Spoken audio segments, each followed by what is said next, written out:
अस्सलाम वालेकुम जी। Perspectives institute में खुश आमदीद।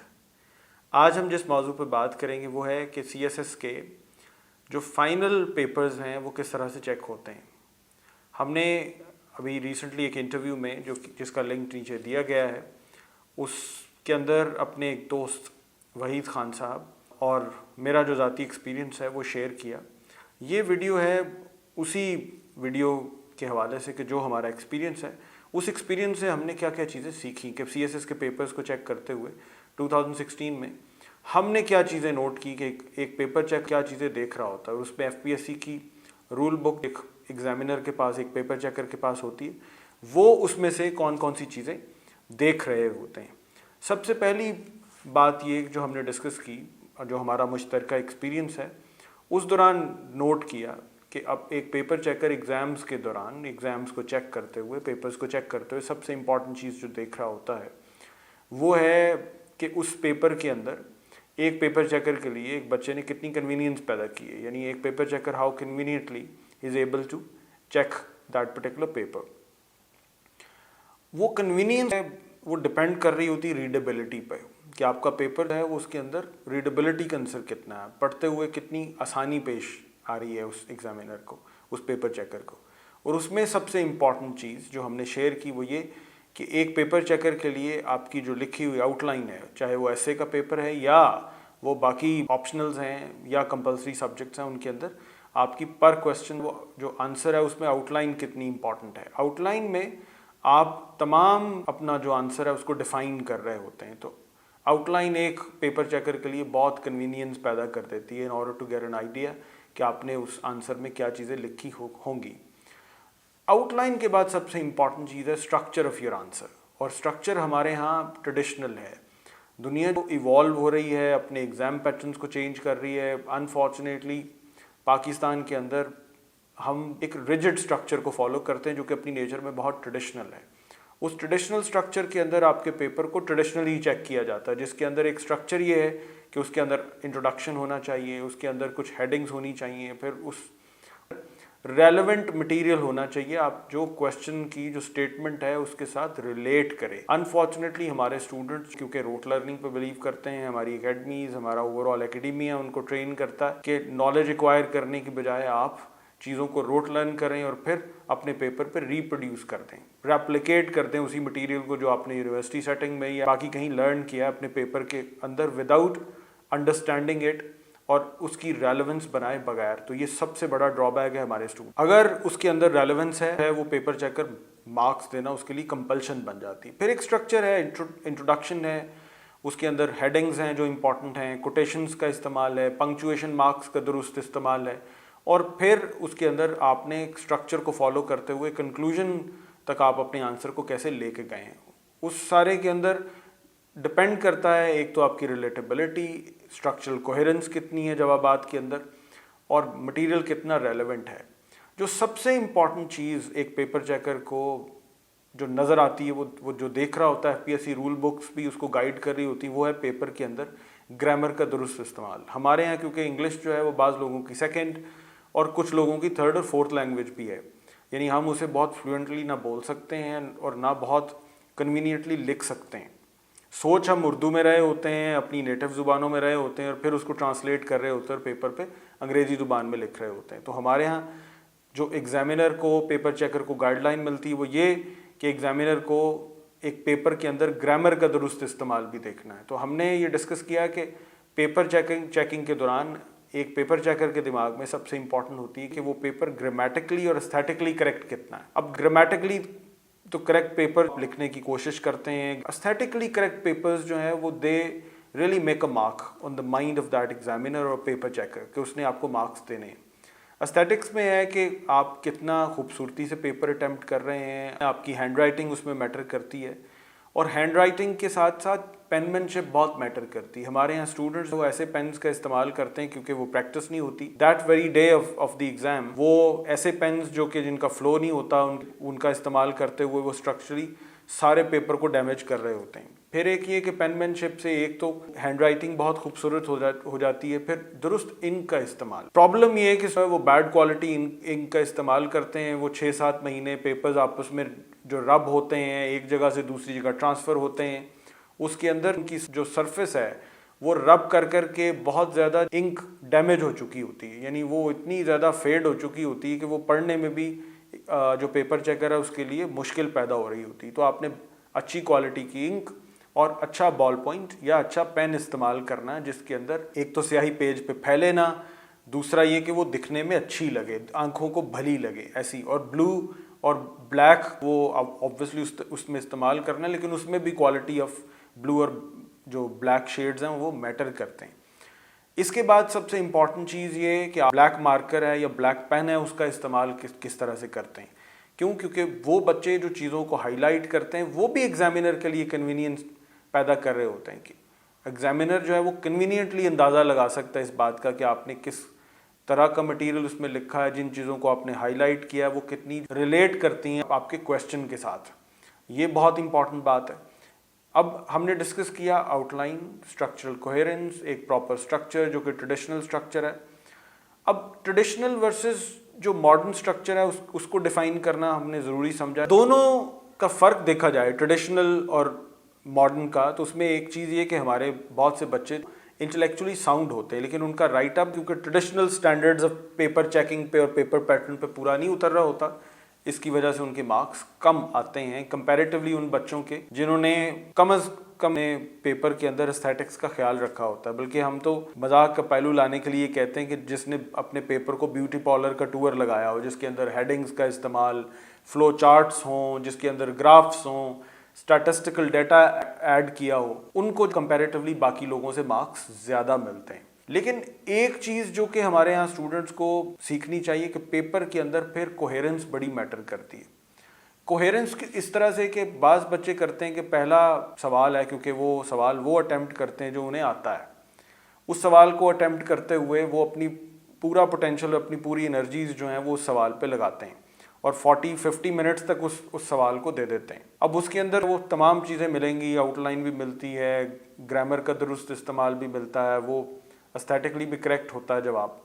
लेकिन जो ही वो दूसरे सवाल पे जाते हैं वो आहिस्ता आहिस्ता कोहेरेंस और वो तमाम स्ट्रक्चर फेड होने लग जाता है, उसके अंदर प्रॉब्लम्स नज़र आनी शुरू हो जाती हैं। वो ऐसे बच्चों में होती हैं जिन्होंने अपने टाइम को मैनेज करना नहीं सीखा होता, जिनकी राइटिंग की प्रैक्टिस नहीं होती। वी ऑलवेज सजेस्ट कि स्टूडेंट्स को राइटिंग प्रैक्टिस की ज़रूरत है, क्योंकि CSS का इम्तिहान राइटिंग का इम्तिहान है। उसमें आपका जो कॉन्फिडेंस है, आपकी लीडरशिप स्किल्स हैं, वो इंटरव्यू के दौरान आप शो कीजिएगा। इंटरपर्सनल इंट्रापर्सनल स्किल्स वो बाद में नज़र आती हैं। पेपर के अंदर वो जो चीज़ आपने पेपर पे ढाली है, पेपर पे जो कुछ लिखा है उस दिन वो मैटर कर रहा होता है। तो उसके अंदर स्ट्रक्चरल कोहेरेंस लाने के लिए प्रैक्टिस इज़ द की। जितनी ज़्यादा आप राइटिंग की प्रैक्टिस करेंगे, और 35 मिनट्स होते हैं हर सवाल को अटेम्प्ट करने के लिए, उन 35 मिनट्स के अंदर अगर आपने अपने आंसर को जस्टिफाई किया है, आपने उस ट्रेडिशनल मेथड को जहन में रखा है, आपका पेपर ग्रामेटिकली एस्थेटिकली करेक्ट है, उसके अंदर पंक्चुएशन मार्क्स का दुरुस्त इस्तेमाल है, कोटेशंस आपने बहुत खूबसूरत लिखी हैं, और आपकी अप्रोच एकेडमिक है। हमारे यहाँ स्टूडेंट्स की अप्रोच एकेडमिक नहीं होती। अब कंपल्सरीज़ की हद तक तो हम ये कह सकते हैं कि स्टूडेंट उनको बार बार क्योंकि फोर्स किया जाता है कि वो अखबारात पढ़ के जवाब दें, उनकी हद तक फिर भी मैनेजेबल है। मगर जो ही आप ऑप्शनल सब्जेक्ट्स की तरफ जाते हैं, तो ऑप्शनल्स के अंदर सबसे इम्पॉर्टेंट चीज़ जो देखी जाती है वो ये कि आप उस सब्जेक्ट मटेरियल का जो सब्जेक्ट मैटर है वो रेलेवेंट लिख रहे हैं या नहीं। उसके अंदर political science, criminology, gender studies, sociology, anthropology onwards, town planning जैसे डिसिप्लिन है, ये सारे डिसिप्लिन अपनी नेचर में एकेडमिक हैं, थ्योरेटिकल हैं। अब पेपर चेक करते हुए एक पेपर चेकर है, उसके दिमाग में होता है कि क्या आपने अपने आंसर को जस्टिफाई करने के लिए रेलेवेंट थेरीज और रेलेवेंट जार्गन्स का इस्तेमाल किया या नहीं किया। हमारे यहाँ क्योंकि बच्चे सारे न्यूज़पेपर से तैयार कर रहे होते हैं, क्योंकि ओवर बम्बार्डमेंट ऑफ इन्फॉर्मेशन है, और वह यही है कि न्यूज़पेपर्स पढ़े न्यूज़पेपर्स।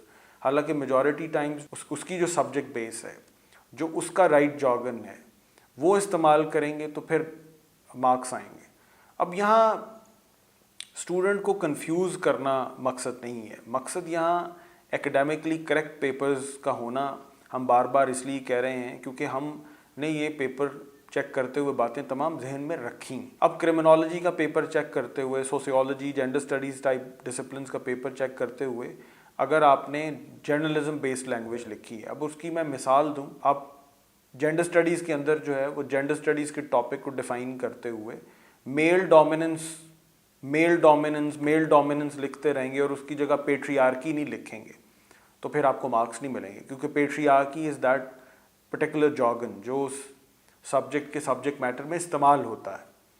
اسی طرح کرمنالوجی کے اپنے جارگنس ہیں, تو جارگنس کا خیال, تھیریز کا پھر ان کو اپلائی کرنے کا نالج جو ہے وہ ہونا ضروری ہے. اور اب آپ نے ریسنٹلی دیکھا ہے کہ سارے سبجیکٹس میں تھیوریٹیکل سوال پوچھے جا رہے ہیں, تو ضروری یہ ہے کہ آپ اخبارات کا نالج رکھیں, کیونکہ جرنلزم کی لینگویج بالکل ڈفرینٹ ہے, اکیڈیمک لینگویج ذرا فرق ہوتی ہے.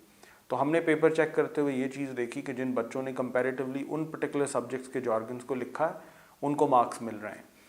تو یہاں بچوں کی کنفیوژن دور ہونی چاہیے کہ بہت زیادہ جارگنز اس کے بھی نہیں ریکوائرڈ, کو بہت زیادہ ہائی فائی تھیوریٹیکل انڈرسٹینڈنگ بھی نہیں ریکوائرڈ. سی ایس ایس ہے وہ ایک شیئر ریڈکشنزم کا نام ہے, جہاں آپ بہت بڑی بڑی ٹرمینالوجیز کو, بہت بڑے بڑے آئیڈیاز کو ریڈیوس کر دیتے ہیں صرف اس کانٹینٹ تک جو کہ جس کو سلیبس میں ایف پی ایس سی نے ڈال دیا ہے. اس کے لیے کوئی ہائی انٹلیکٹ کا ہونا ضروری نہیں ہے, بلکہ انفیکٹ بعض دفعہ ایوریج آئی کیو لیول کے بچے وہ زیادہ سبجیکٹس لا رہے ہوتے ہیں ان کی بنسبت جو ہائر انٹیلیجنس نا جن کی ہوتی ہے, جو کمپیریٹیو ٹو ادرس, جن کا آئی کیو لیول بہتر ہوتا ہے دوسرے بچوں سے, ان کے مارکس کم آ رہے ہوتے ہیں. اس کی وجہ کیونکہ اس ٹریڈیشنل میتھڈ کے اندر ٹریڈیشنل یونیورسٹیز کے اور ٹریڈیشنلی ٹرینڈ بچوں کے مارکس آنے کے چانسز زیادہ ہوتے ہیں. تو اگر آپ کو مارکس لینے ہیں تو آپ کو اپنے آپ کو اس کے اکارڈنگلی ڈھالنا پڑے گا, اس کے اکارڈنگلی ٹرین کرنا پڑے گا. پھر پیپرز کو چیک کرتے ہوئے ایک جو متھ ہمارے دماغوں میں تھی وہ بھی دور ہو گئی کہ پیپرز کو چیک کرتے وقت نہ تو کسی پیپر چیکر کے ذہن میں یہ ہوتا ہے کہ اس نے اس پیپر کو ہٹ کرنا ہے, تو لیکن یہ بھی دیکھا گیا ہے کہ بعض دفعہ بعض سبجیکٹس کے اندر کچھ اسٹوڈنٹس کے مارکس پرٹیکولر سبجیکٹس کے اندر بہت کم آ رہے ہوتے ہیں, اور ایسا لگ رہا ہے کہ ایف پی ایس سی کے جو پیپر چیکرز ہیں وہ ایک سبجیکٹ کو بار بار ہٹ کر رہے ہوتے ہیں. ایسا نہیں ہے, کیونکہ اگر 2016 میں ایک آدمی نے پیپر چیک کیے ہیں تو 2017 میں لازمی نہیں ہے کہ وہ آدمی ہی پیپر چیک کرے گا. جو ہی پیپر چیکر بدلتا ہے, جو ہی ایگزامینیشن ہال سے نکلتے ہیں پیپر اور کسی ایک پرٹیکولر ایگزامینر کی بجائے کسی دوسرے ایگزامینر کے پاس چلے جاتے ہیں, تو ہو سکتا ہے کہ اس کا پیٹرن پیپر کو چیک کرنے کا الگ ہے اور وہ سبجیکٹ کو پروموٹ کرنا چاہ رہا ہے. تو وہ لازمی نہیں ہے کہ ایک سال کسی بچے کے جو ہے ایک سبجیکٹ میں مارکس کم آئیں تو دوسرے سبجیکٹ کے اندر دوسرے سال اس کے مارکس اتنے ہی آئیں. یہ ویری کر رہا ہوتا ہے ہر سال. تو ایک سال اگر کوئی پرٹیکولر سبجیکٹ جس کے اندر اوور آل لوگوں کے مارکس کم آئیں, لازمی نہیں ہے کہ اگلے سال بھی وہ مارکس کم آئیں. یہ ڈپینڈ کر رہا ہوتا ہے کہ پیپر کو چیک کون کر رہا ہوتا ہے, اور یہ اٹس ناٹ اے کمپلشن کہ ہر سال ایک ہی بندہ پیپر چیک کر رہا ہوگا. آپ نے یہ بھی دیکھا ہے کہ اس مت کو بریک کرنے کے لیے کافی ہے کہ ایسے بچے جن کے 2022 میں مارکس ایک پرٹیکولر سبجیکٹ کے اندر 70, 75, 80 پلس ہیں, ان کے 2021 میں جو ہے وہ مارکس بہت کم ہیں. ایسے بھی دیکھا گیا ہے کہ ایک بچے کے 2020 میں ایک سبجیکٹ کے اندر 80 پلس مارکس ہیں اور 2021 کے اندر وہ اسی بچے کے اسی سبجیکٹ میں 40 بلو مارکس ہیں. تو اٹ ڈپینڈس کہ آپ نے ایک پیپر چیکر کی نیڈ کو پورا کیا کیا. کہتے ہیں دیر is a method behind madness. اس پورے اسٹرکچر کے اندر دیر is a clear cut method, کوئی راکٹ سائنس نہیں ہے. دیر is a clear cut pattern. وہ ایف پی ایس سی کے رولز ہیں, اسٹینڈرڈز, اس میں ڈوز اینڈ ڈونٹس ہیں. ان ڈوز اینڈ ڈونٹس کو اگر آپ فالو کرتے ہیں تو you will be able to get good marks. اس کے اندر سب سے امپورٹنٹ بات یہ کہ جب ہمیں نظر آ رہا ہے کہ ایک پیپر کے اندر ایفرٹ پٹ کی گئی ہے, وہ paper for the sake of attempt نہیں کیا گیا, یعنی اس پیپر کے اندر جو ہے وہ اٹیمپٹ صرف اس لیے نہیں لی گئی کہ اٹیمپٹ لینی ہے, بلکہ انفیکٹ اس پیپر کے اندر شو کیا گیا ہے کہ there is a hard work involved. تو اس میں examiners and paper checkers are more likely to award marks. یہ تمام چیزیں اسٹوڈنٹس اگر ذہن میں رکھیں گے تو they are likely to get good marks. تو اگر میں سم اپ کروں اس سارے کو, تو سب سے پہلے آپ کی آؤٹ لائن, دوسرے نمبر پہ آپ کی کوہیرنس, تیسرے نمبر پہ آپ کے پیپر کا اوور آل پیٹرن, اس کا میتھڈ, اس میں انٹروڈکشن, اس کے اندر ہیڈنگس, اور اس کے اندر وہ درست گرامر کا استعمال, اور پھر گرامر کے ساتھ ساتھ استھیٹکلی پیپر کا کریکٹ ہونا, آپ کی انک کوالٹی اور آپ کی ہینڈ رائٹنگ کا اچھا ہونا. یہاں ہینڈ رائٹنگ جو ہے وہ ایک دفعہ میں بتا دوں کہ پڑھی جانے کے قابل ہو. یہاں ریکوائرڈ نہیں کہ آپ پراپر کو کیلیگرافی کا نالج ہو آپ کو.